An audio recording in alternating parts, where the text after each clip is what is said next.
उत्तर प्रदेश के गोरखपुर का एक लड़का अपनी भाभी को प्रयागराज गंगा स्नान के लिए लेकर जाता है और 14 फरवरी की रात में जब होटल में ठहरता है तो वह भाभी के साथ एक ऐसी घटना को अंजाम देता है, या फिर यूं समझो कि रात भर ऐसा कुछ करता है जिसे सुनकर आप हैरान और आप सोचने पर मजबूर हो जाएंगे कि भला कोई देवर अपनी सगी भाभी के साथ ऐसा घिनौना कृत्य कैसे कर सकता है।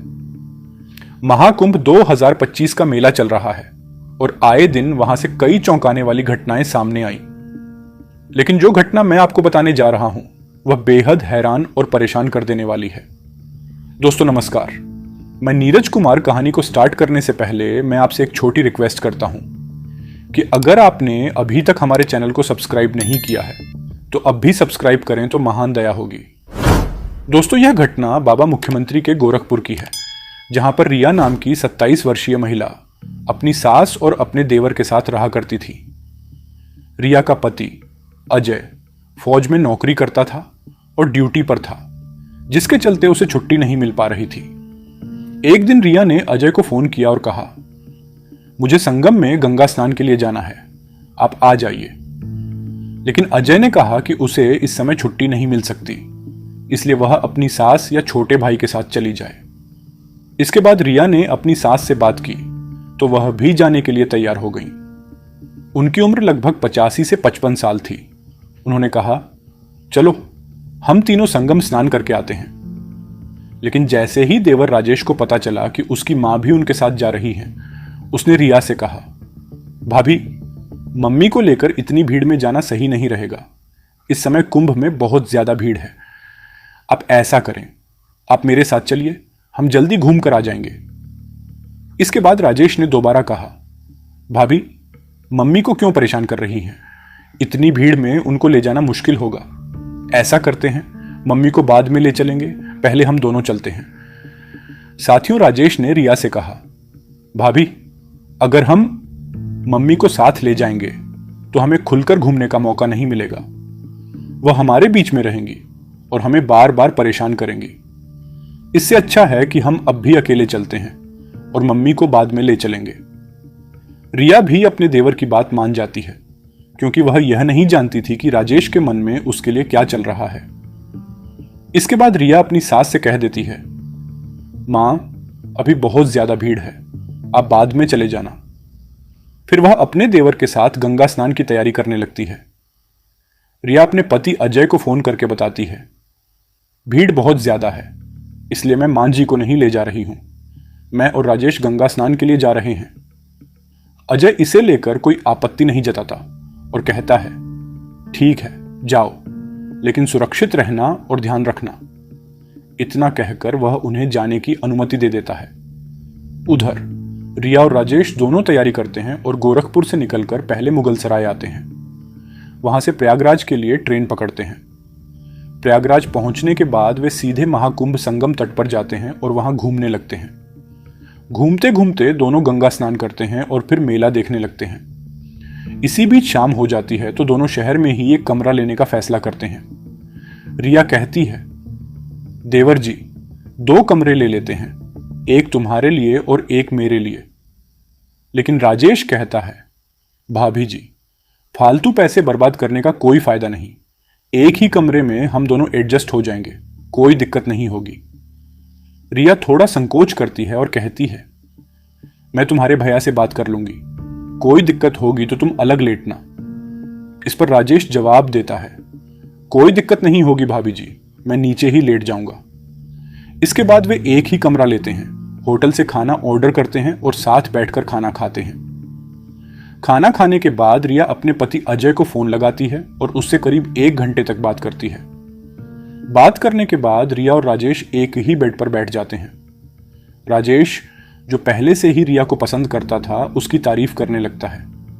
वह कहता है, भाभी, आप बहुत ही खूबसूरत हैं। यह हमारे लिए बहुत बड़ी बात है कि आप हमारे घर आईं।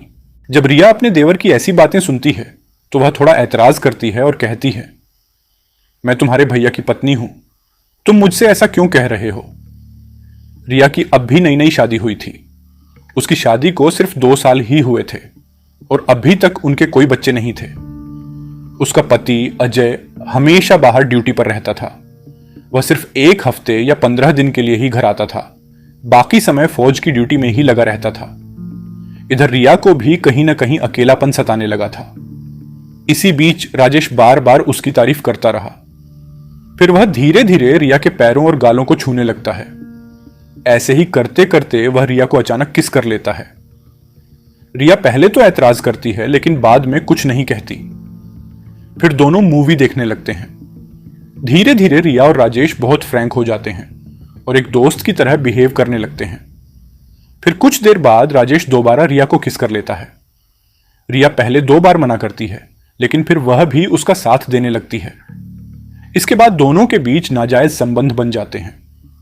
पूरी रात राजेश रिया के साथ संबंध बनाता है और रिया इसका विरोध नहीं करती, क्योंकि उसका पति काफी दिनों से बाहर था और वह भी इस रिश्ते की जरूरत महसूस कर रही थी। जब यह सब हो जाता है तो सुबह रिया कहती है, राजेश, हमने बहुत बड़ी गलती कर दी। अगर तुम्हारे भैया को यह बात पता चल गई तो वह मेरे बारे में क्या सोचेंगे? वे मुझे घर में नहीं रहने देंगे। राजेश जवाब देता है, अगर कोई दिक्कत हुई तो मैं आपको रख लूंगा और आपसे शादी कर लूंगा। दोनों यही प्लान बनाकर घर लौट आते हैं। मेला देखने के बाद जब वे घर पहुंचते हैं तो उनका यह सिलसिला वहीं खत्म नहीं होता। घर पहुंचते ही उनकी मां पूछती हैं, राज, सफर कैसा रहा? सब ठीक ठाक रहा। दोनों हां में जवाब देते हैं और खाना खाकर सोने चले जाते हैं। लेकिन संगम में जो हुआ था उसका असर यहीं खत्म नहीं होने वाला था। दोस्तों, वही खेल ये लोग घर में दोहराने की कोशिश करते हैं। जब रिया की सास और राजेश की मां खाना खाकर सो जाती हैं तो राजेश चुपके से उठकर रिया के कमरे में चला जाता है। रिया भी उसका इंतजार कर रही होती है और दोनों फिर से बेझिझक होकर संबंध बनाने लगते हैं। लेकिन कुछ ही देर बाद उनके कमरे से बाहर आवाजें आने लगती हैं। पलंग के हिलने डुलने की आवाज और उनकी फुसफुसाहट सुनकर राजेश की मां की नींद खुल जाती है। वह देखती है कि राजेश अपनी खटिया पर नहीं है।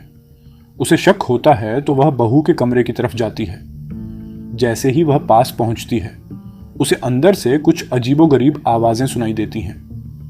रिया के कमरे से ही पलंग के हिलने डुलने और देवर भाभी की बातचीत की आवाजें आ रही थीं।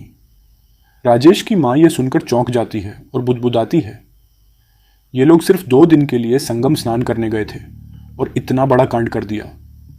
वह तुरंत दरवाजा खटखटाने लगती है। दरवाजे पर तेज आवाज सुनकर रिया और राजेश घबरा जाते हैं। हड़बड़ाहट में दोनों जल्दी जल्दी कपड़े पहनते हैं और दरवाजा खोलते हैं। राजेश की मां जैसे ही अंदर झांकती है तो देखती है कि राजेश और उसकी बहू रिया ये क्या कर रही हैं।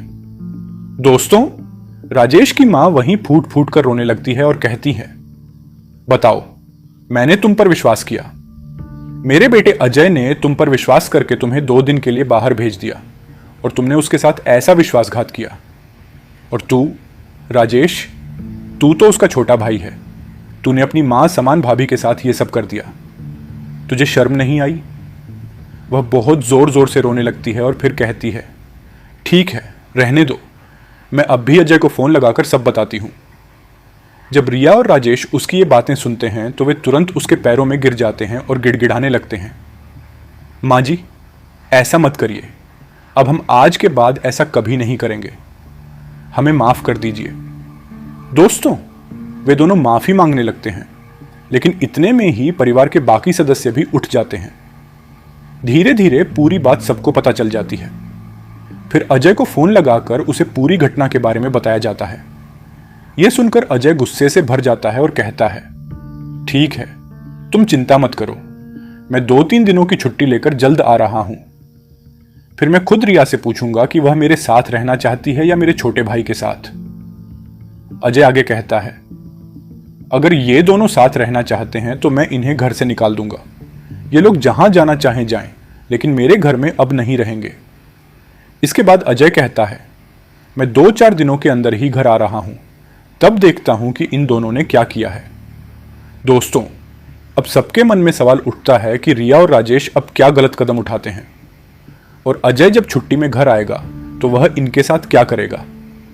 दोस्तों, जैसे ही हमें इस घटना से जुड़ा कोई अपडेट मिलेगा वैसे ही हम आपको नेक्स्ट पार्ट में आगे की कहानी को साझा करेंगे। दोस्तों, राजेश ने अपनी भाभी के साथ सही किया या गलत, कमेंट्स में अपनी राय जरूर दीजिएगा। दोस्तों, इस कहानी को सुनाने का उद्देश्य किसी के दिल को चोट पहुंचाना या फिर किसी को परेशान करना नहीं, बल्कि हमारा मेन मकसद है समाज को जागरूक करना है। अगर आपको यह कहानी पसंद आई हो तो वीडियो को लाइक और हमारे चैनल को सब्सक्राइब करें, क्योंकि दोस्तों आपके एक लाइक और सब्सक्राइब से आपके छोटे भाई को ऐसी ही वीडियो बनाने में ऊर्जा मिलेगी। दोस्तों, अगर अपने छोटे भाई को प्यार और सपोर्ट करना चाहते हैं तो सब्सक्राइब जरूर करें। धन्यवाद।